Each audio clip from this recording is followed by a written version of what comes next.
Look. Are those stars? Oh my god. Stars don't move like that. Okay, what the hell is that? Hello, good peoples of the internet. Let's talk aliens again. This is part 2 of an opinion series that pleads the case that we should probably be taking the UFO or alien conspiracy a lot more seriously. The first part of the series was about the incredible amount of credible witnesses that have risked everything to come forward and share with the public that indeed extraterrestrial visitors are coming to our planet, and probably regularly. So part 2 of this series is all about the experiencers.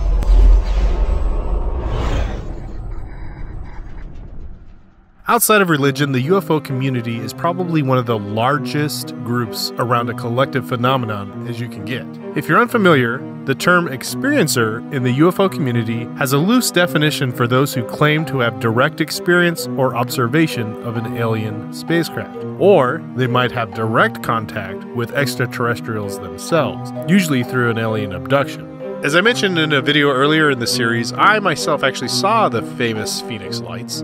Now, I don't claim necessarily to be an experiencer because I'm not so sure it was an alien spacecraft. I mean, it was just lights from my perspective, but government says it's flares. 100 or so people said it was a spacecraft. For all I know, it could have been a dozen glowing Mr. Burns. I bring you love.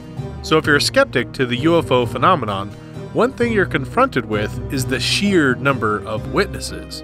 It begs the question, how many witnesses does it take for something to be taken seriously? Now, to be clear, I'm not saying witnesses prove anything, and we know that they don't really hold much water in court. However, if you have a baseball stadium full of people and they all witness a murder, that's a pretty strong case in a court. Have you ever listened to somebody tell a story about an encounter that was a little alien-y? Well, statistically, it would actually be more abnormal if you didn't know anybody that had an experience with a UFO. 16.74% of people claim to have seen a UFO. That's nearly 2 people out of 10. And unless you were like me in junior high, you have probably more than 10 people in your social circle. So if we're just talking about the US, that's 54.5 million Americans who have claimed to have witnessed a UFO for themselves. Now, 27% of all people claim that they know someone who has seen a UFO, and over 50% in the general population just believe that aliens exist. Of those 50, 39% of those surveyed believe aliens have actually visited the Earth before. Now, if you really let those numbers sink in, it's pretty hard to ignore. I'd be willing to bet, if not something like 90% of the sightings that are claimed are probably not extraterrestrial, truly unidentified. However, some claims are clearly not a misinterpretation. Take, for example, alien abduction or witnessing a fully formed spacecraft, or even a military personnel seeing firsthand a recovered alien craft. The number of these claims are much less, probably reaching in the hundreds, but far more substantial. So really, it becomes less about the number of experiencers and more to do with the question of their motivation. This man is an author. He has just finished writing a story. He thinks many people will like to read it, so he must have the story made into a book.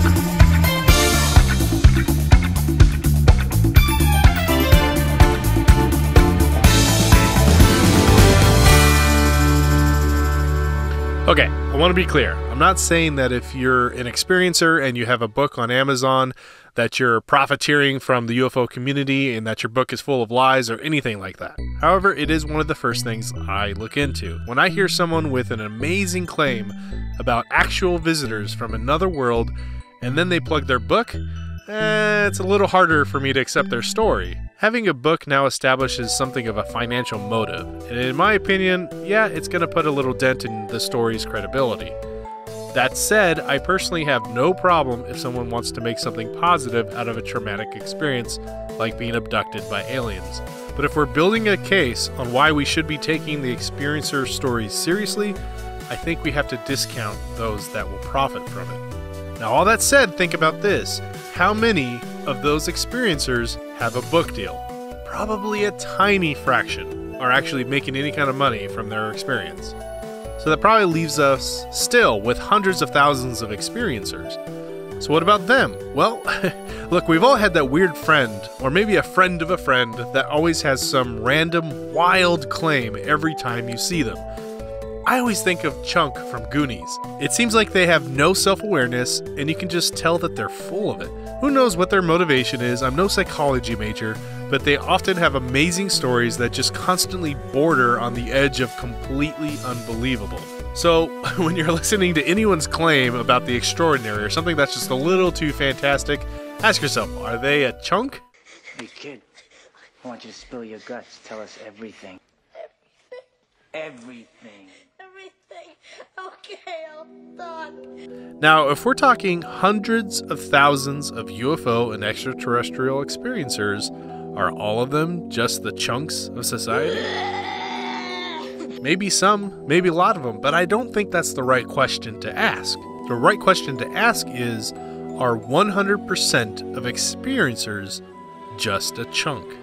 And that's my point. Even by weeding out the chunks, if even one of these experiencers are telling the truth, then it changes everything we know about our place in the universe. So here are a few claims that I personally find a little more credible than the average experiencer.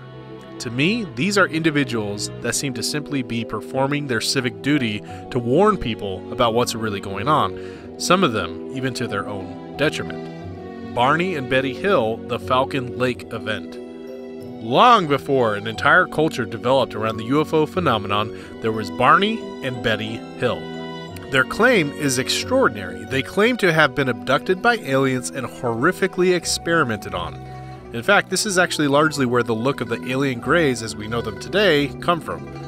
Now take a minute, and I want you to just imagine something. Imagine announcing to everyone you know that you were abducted by aliens. It would be outright embarrassing, even today, when it's actually more accepted. Now imagine doing that in 1961. Not only that, but they were an interracial couple in the 60s. Do you really think they wanted more attention brought upon themselves? As you can guess, Barney and Betty Hill did not have an easy life after they told of their experience. It was believed that Barney actually died because of the long exposures from the constant stress of the encounter and the backlash society had on him. And Betty Hill herself, well, she was ridiculed by skeptics and debunkers until the day she passed in 2004. Ed Mitchell. We talked about Ed Mitchell in part 1 of this series. I mean, how could we not mention him?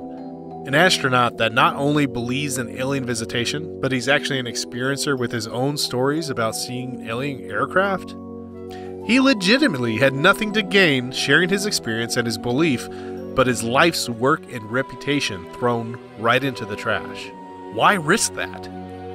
There is an overwhelming amount of eyewitnesses, whether it's a spacecraft up in the sky, whether they've been abducted by aliens and been face to face with one of these beings, or a military personnel who has been literally feet away from a spacecraft from another world.